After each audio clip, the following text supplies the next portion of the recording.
Good morning. Good morning, ma'am.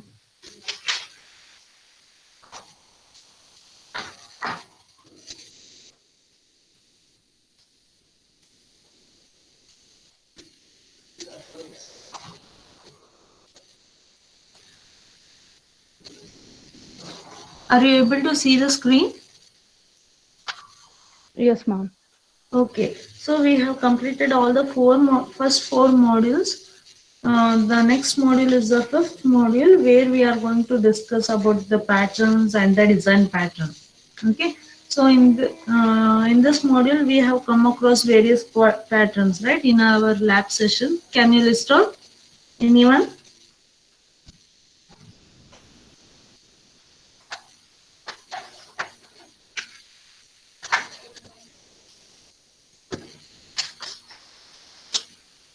So in this module we are discussing uh, what's a pattern? Categories of pattern. How do we describe the pattern? And various patterns like MVC pattern. And in structural decomposition, we have whole part. In an axis control, we have a proxy pattern. And in management pattern, we have a command processor, communication pattern.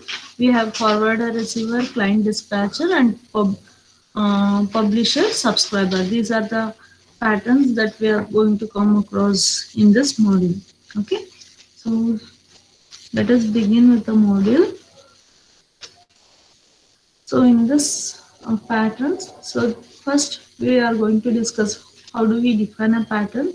So what makes a pattern? That is how the patterns are made up of and the different categories of pattern. So how do we define a pattern? So a pattern is nothing but a software architecture which describes a recurring design problem.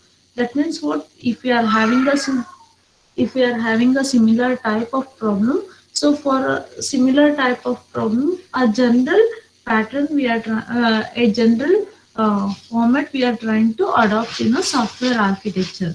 So where it identifies a specific problem, specific solution, and how we are going to overcome those problems, and what are the different components, and what these components are going to um, do with respect to that particular pattern. So that is how we are defining a pattern. So the definition is like this: a pattern for a software architecture describes a particular recurring design problem that arises in a specific design context and presents a well proven generic scheme for its solution. That means we need to describe the context, we need to say the context. Okay, so for that context, we are identifying what are the different problems and different solutions. So that is how we are treating the pattern. And next thing is what makes a pattern. So how do you say that it is a pattern, or how the pattern is made up of? So this pattern consists or it adopts of three parts. So one is a context, problem, and a solution. So the first thing is to identify which pattern. So we need to generate, or we need to develop a situation, or we need to identify where the problem is. Okay, so that situation will give rise to the problem. So that problem has to be identified as a situation, and that we are calling it as a context. And the next thing is problem. The problem is nothing, the problem is dependent on a context. So what are the different situations? So in that situation, what are the different problems are there? Those problems we are trying to list it out. And next thing is solution. So solution is whatever the problem that we have identified, how we are trying to resolve a problem. So what are the resolutions, or what are the solutions that we are trying to identify, and how the problem can be solved, that we are trying to tell in a solution part. So how do we define a context? So the context we are trying to define has a plain problem solution. So that we are calling it has a dichotomy which describes the different situation where the problem is going to arise. So here what happens, so if you are taking a human computer interface, so when we are taking a human computer interface, we are trying to identify what are the different mechanisms, how the problem can be implemented, where the propagation mechanism, what are the data changes that are going to happen. So one such example that we can consider is a model view controller pattern or a triad. So here model view, why we are going to call it as a model view controller has a triad, because it consists of a three parts: model, view, and the controller, where each of these components are going to coordinate with each other to bring a common solution problems for the problem that has been identified. So next thing is, how do we identify the problem or based on a situation. So we need to identify what are the different problems, what happens next, and uh, how do we in how do we approach those problems that we need to identify. So the problem arises repeatedly in the context. So we are given the scenario or a context. So in that scenario or a context, repeatedly this problem is going to occur. So for those problems, we are identifying some specification. We are identifying the design issues. So how the problems can be implemented, what are the different set of forces that are there with respect to the problem statement. So with set of forces, we are trying to identify the different set of problems that are arising in a situation.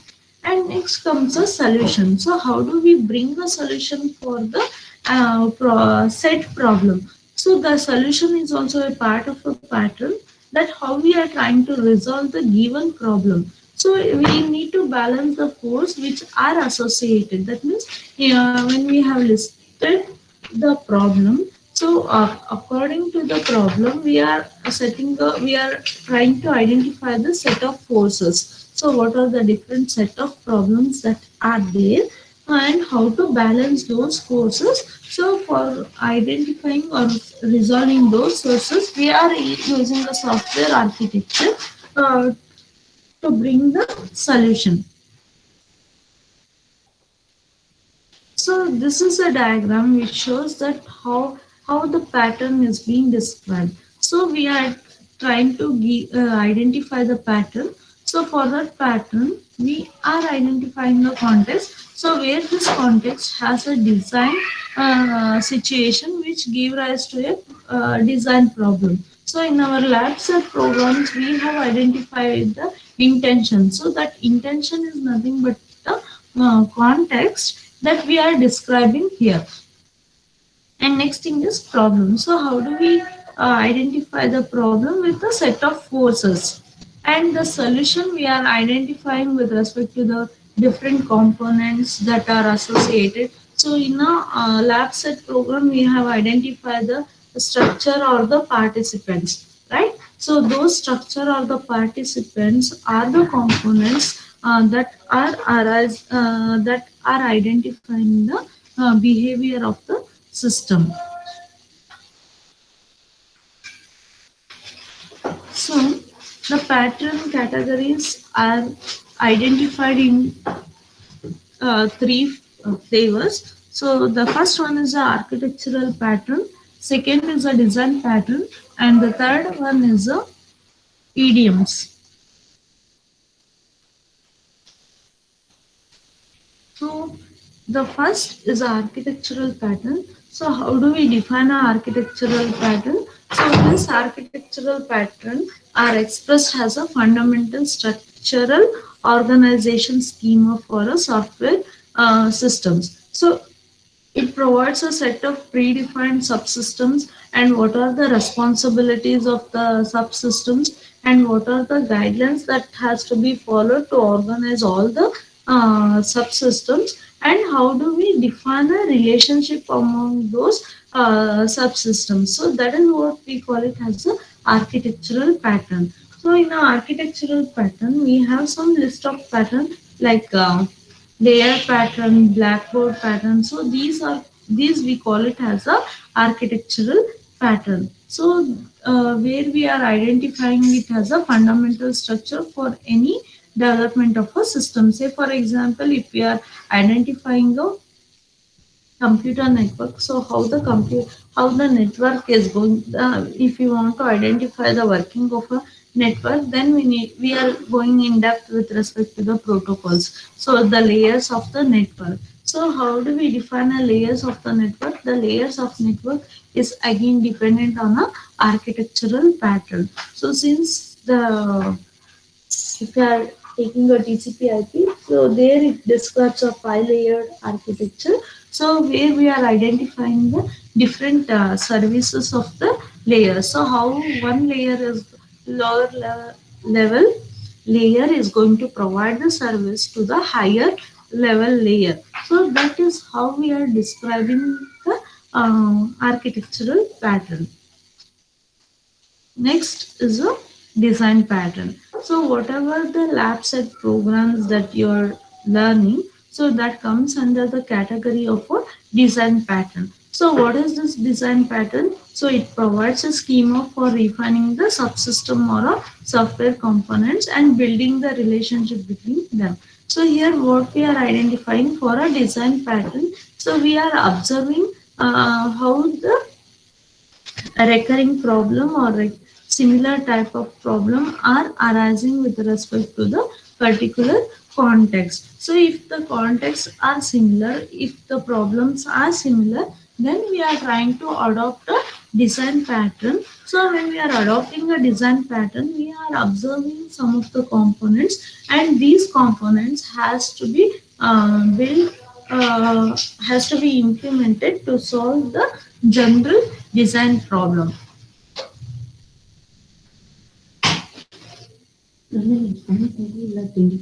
So next we have our design patterns.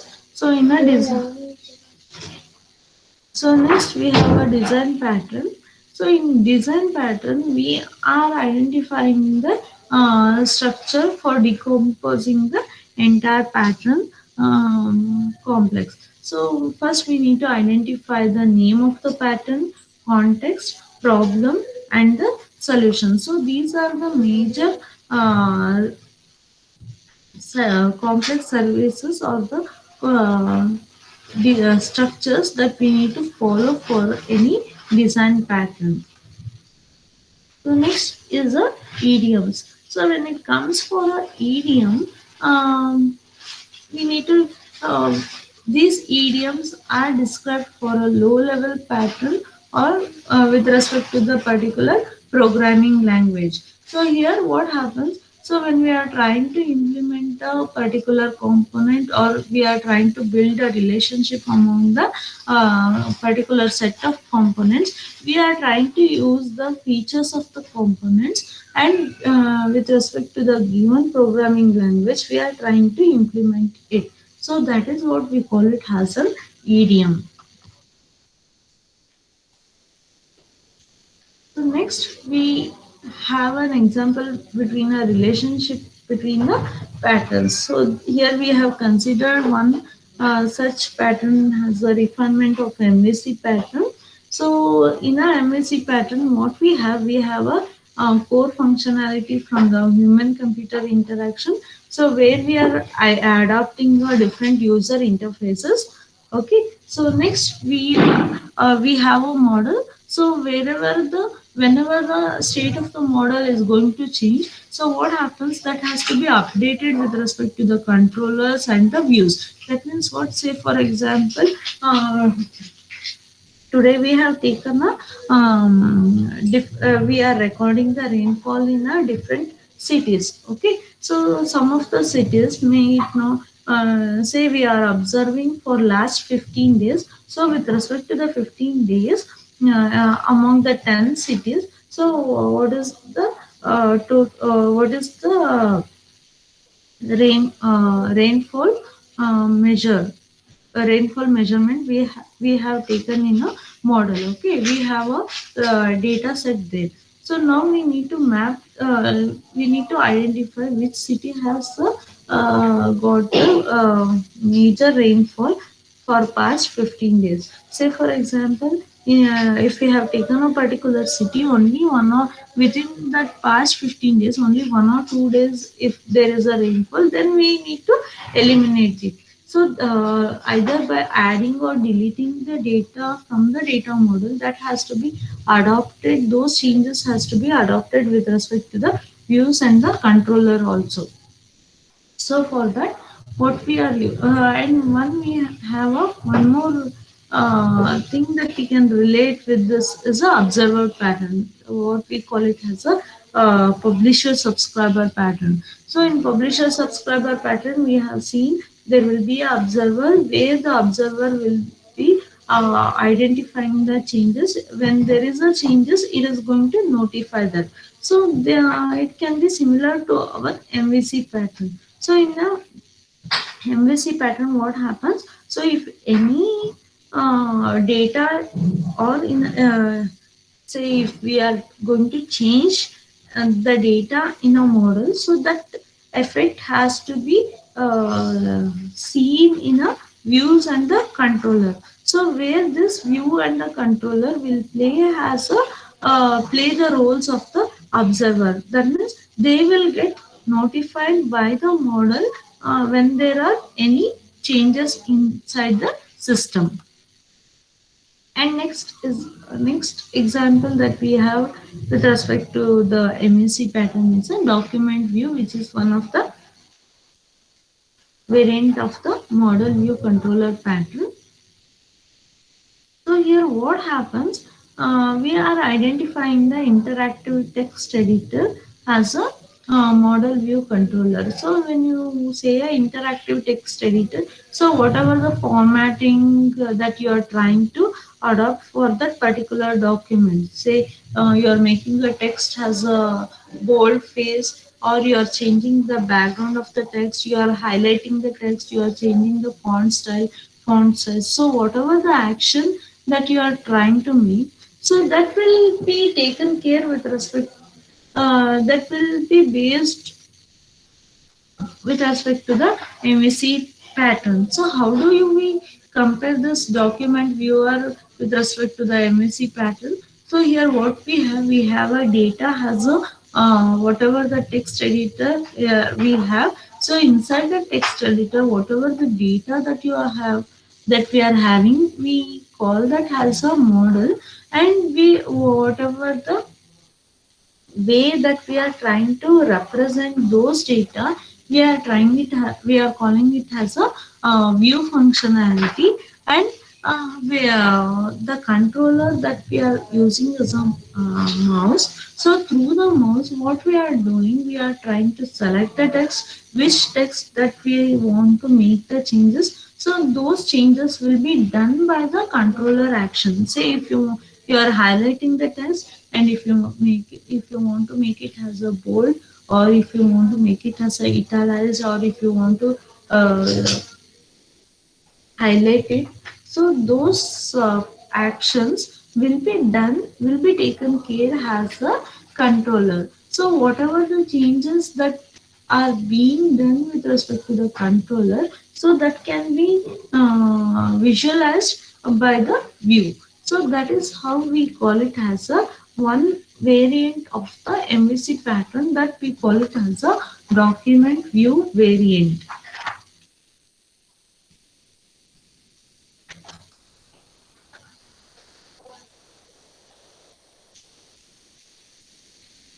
So next we have a transparent peer-to-peer inter-process communication. So here what happens? We are trying to identify the inter-process communication. So between the components. So these communication has to be efficient. So how do we identify the efficient? So based on a location, based on a time, we are identifying in what way the components are going to be used for communicating between a client and a server. How this peer-to-peer communication is going to happen with respect to the location base that we need to identify. Next thing is pattern description. So we have identified a pattern. So when we are identifying a pattern, that pattern has to be represented in an appropriate form. So to give the appropriate form for a pattern, we are trying to describe where we can identify the pattern immediately, to grasp the pattern immediately, and how and to implement that pattern, it should be in a easier way depending upon a type of a application. So we have a type of a pattern. So this is how we are giving a description of a pattern template. So for any pattern there should be a name. So the name of the pattern, it is a short summary of the pattern. Say for example, it can be a the name of the pattern can be a proxy pattern, polymorphism. So it is a short summary what is the name of the pattern, and by looking at the name of the pattern we can grasp what this pattern would do. Okay. Next thing is also known as. So it can be a other name of a pattern, or you can say it has a alias name. And next thing is the example. For any pattern that we are taking, we need to take a real world example, and we have to demonstrate that particular pattern, how that pattern is going to work. Say for example, we have in our last lab we have implemented a polymorphism. So for polymorphism pattern, if you take a draw shape has a method. So by using a draw shape operation, you can draw different shapes, right? You can draw a triangle, you can draw a rhombus, right? You can draw a straight line, you can draw a hexagon, pentagon. So we are identifying the features of the geometric objects. We need to draw a particular shape.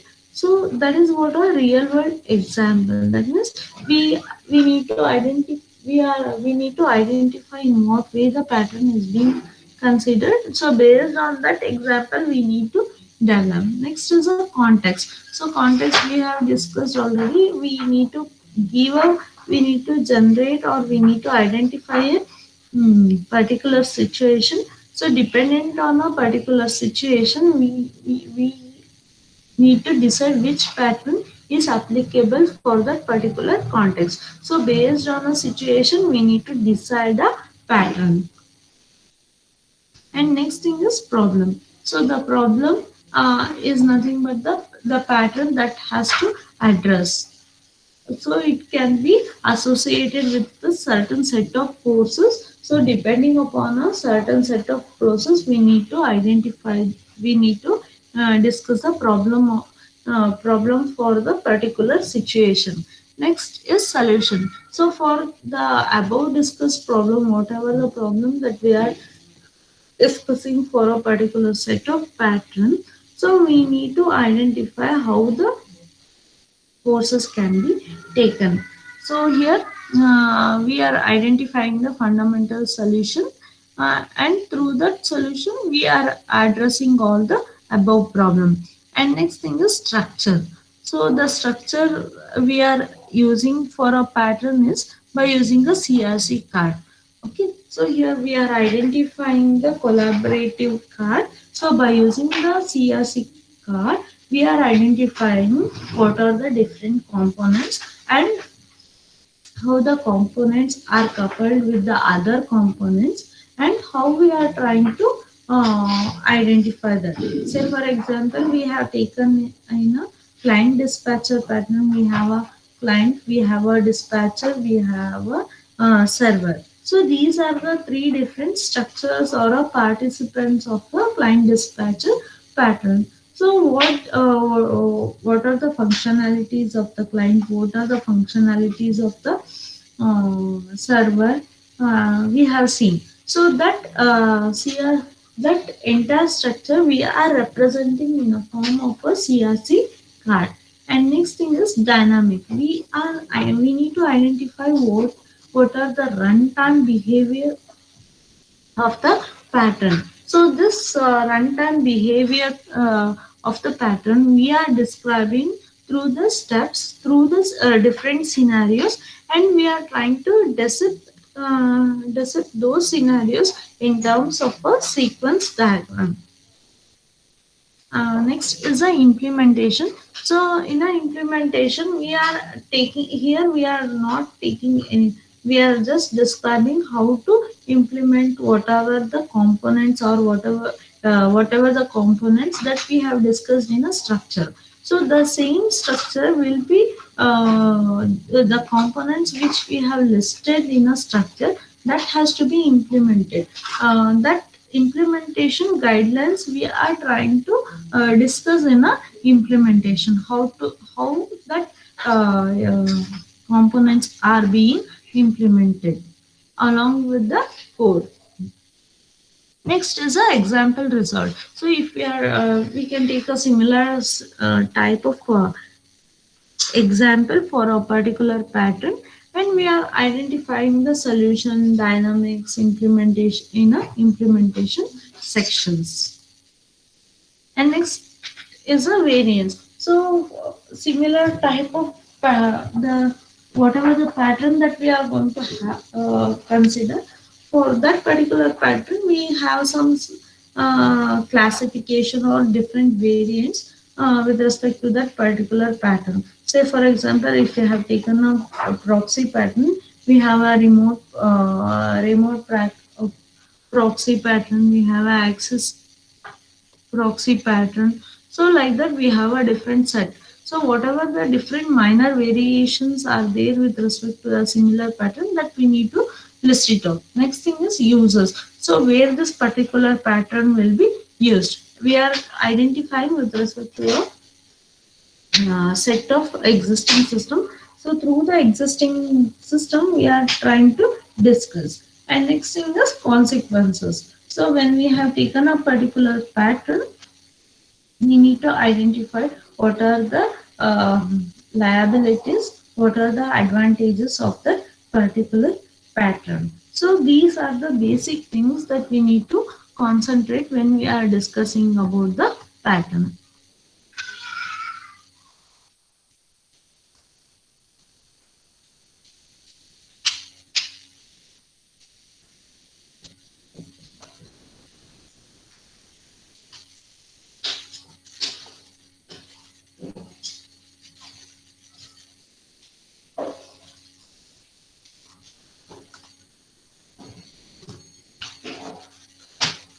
Do you have any doubts? Whatever the basic concept that I have discussed with respect to the pattern.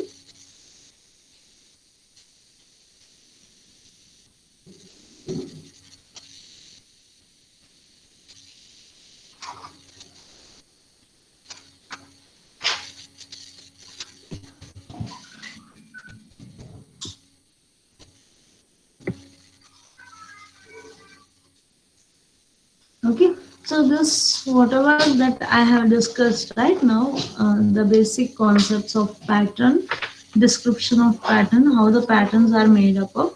So that is taken from a other textbook. That means for module 5, you need to refer a other textbook, and the name of the textbook is Frank Bushman. The author is Frank Bushman. Just I will give you the description of the textbook. Okay, you can look for that.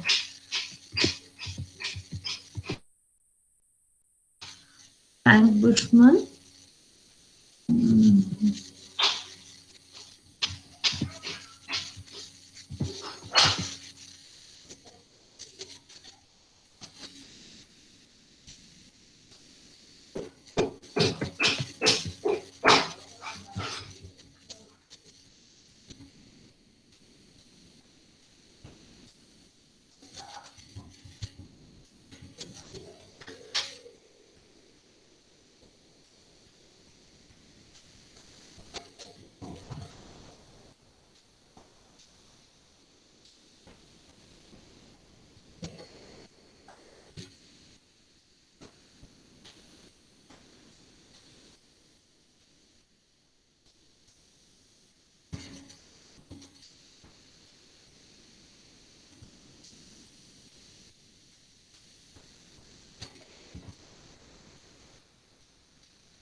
Okay, so for Module 5, you need to refer the textbook Pattern Oriented Software Architecture, a system of pattern. The author and the title of the textbook and the publisher, name of the publisher. I have posted in a chat box, you can look through it. And you can also download the book. It is available in a PDF form. So if you are not getting, you let me know. I will just post it in your mail. Is it clear? Yes, Yes, ma'am. yes, ma'am. Okay, so for module 5, you need to refer the second textbook. It is not available in a first textbook, that is James Romberg. All the entire topics are available in a second textbook.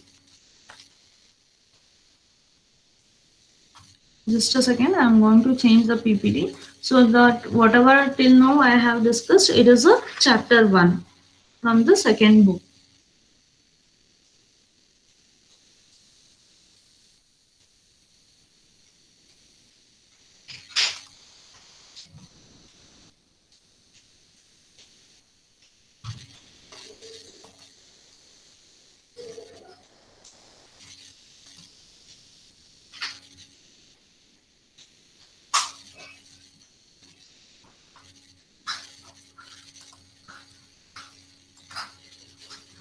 So from second textbook, you have the chapters 1 and 2.4, not the entire second chapter, that is 2.4 section, only the 2.4 section. So that 2.4 section will describe only the MVC pattern. Okay, so don't go with the entire second chapter. Only 2.4 is there and the third chapter complete. So the third chapter uh, tells you about the design pattern, and the design pattern which has been listed, right? Whole part communication pattern, client dispatcher. So all these things are available in chapter 3. So next, can you see my presentation? Yes, ma'am. Okay. So next we need to have a interactive system. So how do you say the system is interactive?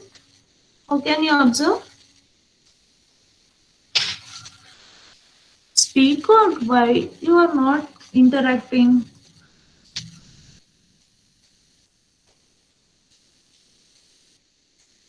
How do you say that systems are interactive systems?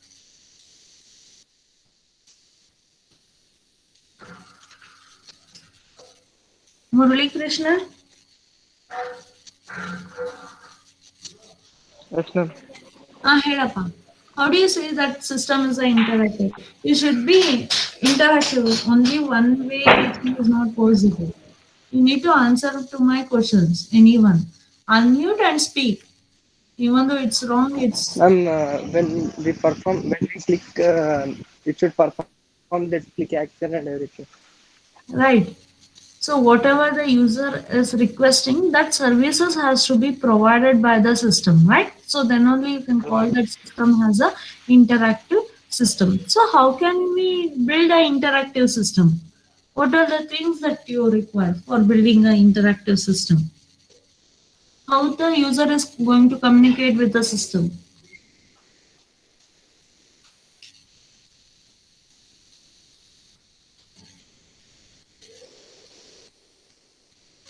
Manisha? Hello, ma'am. Helappa. Yes, ma'am. Tell me, Manisha. How do you build an interactive system? How do you interact with the system?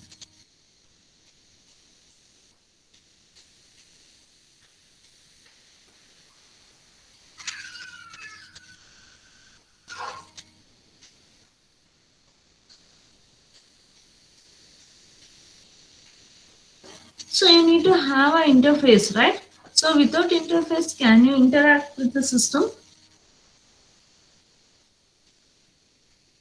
No, right? So we need to have some interfaces. So through the interfaces, we are trying to identify some of the functionalities or the functional requirements. So those functional requirements should be stable throughout the system. So in that manner, we are trying to develop a interactive systems. So to build an interactive system, you need to create a user interfaces which should be like look and feel, which should have a look and feel, and it should be easier, it should be unambiguous. In such a way, we need to build the user interfaces. So by adopting those user interfaces, and through the functionalities at the back end, so what we are trying to do, we are trying to decrypt the data in a form of a different views, so that can be taken care with respect to the data that are available. So in such, for such user interactive or interactive systems, what we have a pattern called as a MVC pattern. So what is this MVC pattern? How do we define this MVC pattern? So this MVC pattern is being divided, is an architectural pattern. Okay, so where we are dividing the interactive application into a three different components. So the first component, we are calling it as a model. So what this model, how do we define a model? The model can be a core functionality or the data which helps. Okay, so that we are calling it as a model. And the view is nothing but a displaying the information to the user, and the controller are nothing but handling the user input. And views and the controller compromise together to give the user interface. That means whatever the change propagation mechanism are there, whatever the data that are going to change, so those changes will be brought through the user interfaces by the controllers and the view. So that is what we call it as a MVC pattern. Say I have taken an example of a rainfall, right? So I have recorded all the data, so which is available in a Excel sheet or in a CSV form, right? Say for example, I have a city. Okay, say just a second.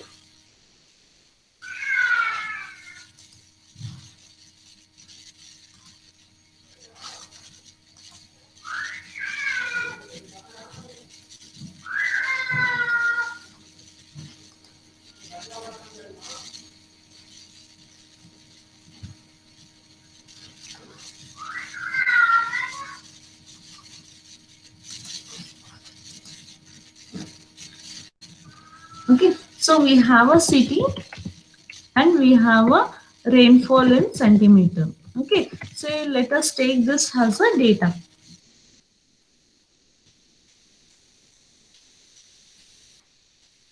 So we will take a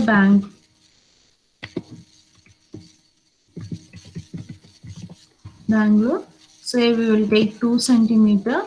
Say we have a Belgaum.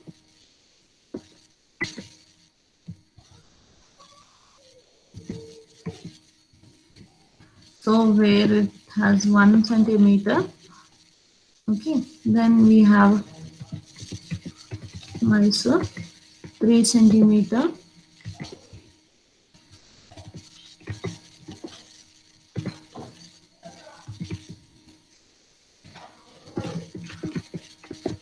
Markera, we have 4 centimeter. Okay, then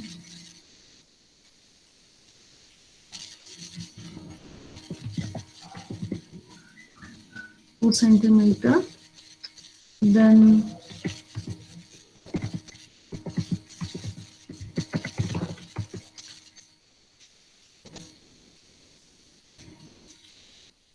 okay, so let us have this as a data.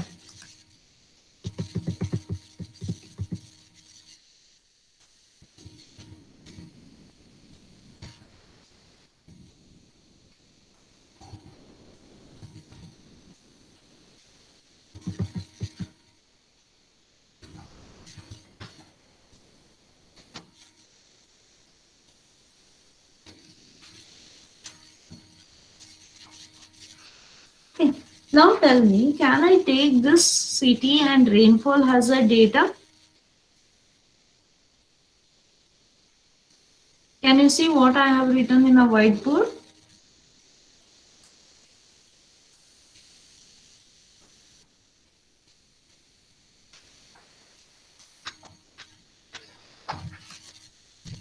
Yes. Pavitra? Pavitra? Yes, ma'am. Can you see the Jamboard? I had, Yes, ma'am. I had written some data, right? Can I call this as a model? Yes, ma'am. Okay, so I can store this data or a data or a model in a database or in a form of a Excel sheet or any other format. Okay, so now I have this data. Now I want to plot, I want to represent this to the end user. So if I tell 2 centimeter, 1 centimeter, if I project this data, whether the end user is able to understand or compare the data. Can I represent the hardcore data like this for the end user? Arbaz? Arbaz? Yes, ma'am. Unmute and speak. Can I represent the same data as it is to the end user?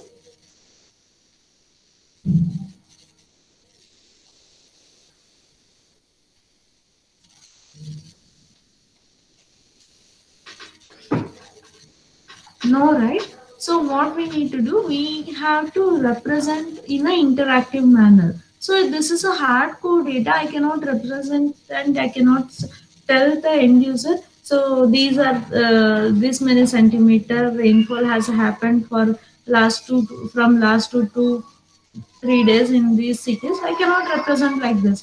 So in what way I can represent the data instead of this in an interactive way? So I need to see the comparison. I need to identify the different cities. In what way I can do? I can represent this in terms of graphs, scatter plot, bar chart, or any other chart. So that will give some way where the user can interact, or he can intercept or compare the data, how much rainfall or how the data is going to vary with respect to a different cities. In that way, what we are trying to identify, we are trying to identify the data or to represent the data has a different set of views. So those set of views has to be designed with the help of a model and a controller. So without having a model, you cannot deceive the data, or you cannot view the data in a different way. So first you need to build the model. So the model will be designed based on the availability of the data, and we need to develop the functionality. So whatever the data that we are having in a database or in a model, to fetch those model, we need to have some functionalities. So through those functionalities, we need to represent the data. So that can be taken care with the help of the model. So here we are going to consider a simple example for representing the MVC pattern. Okay, so the example is taken with respect to the political elections. So when you say a political elections, how do we represent the data? So we need to represent the data in terms of different parties and the number of votes that the particular party has gained. So that will be taken in terms of a spreadsheet, where that will be entering the data into the spreadsheet will be generated, will be taken as a data. So these data will be taken care as a different kinds of tables, and that has to be represented. Those result has to be represented where the user is going to interact with the system via graphical interfaces. So when you see a graphical interfaces, so how you can represent these data? So I have a parties and I have a list of words. So how do we represent that? So either it can be represented as a pie chart, bar chart, column chart, scatter plot. So what are the different votings that has been represented? So whatever the changes, voting changes that has been represented, entire thing we are trying to represent in a with respect to the political parties that has been represented without having any major effect. So here is an example. So here we are not taking a general whatever the actual parties are there. So instead of that, say for example, we have taken a representation of the parties through the colors. Okay, so it can be a black, red, blue, green, and others. Are you able to see the diagram?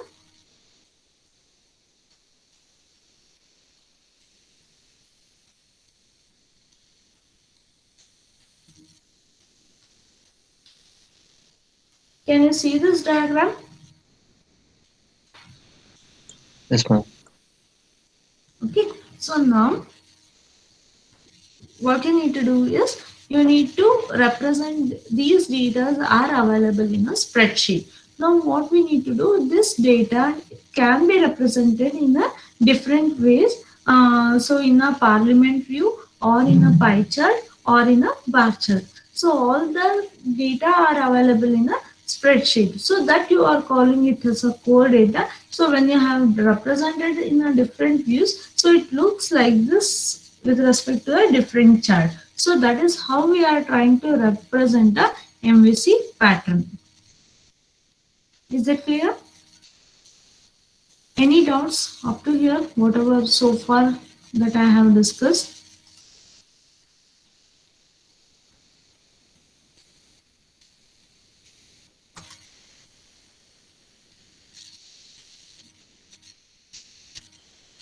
Any doubts?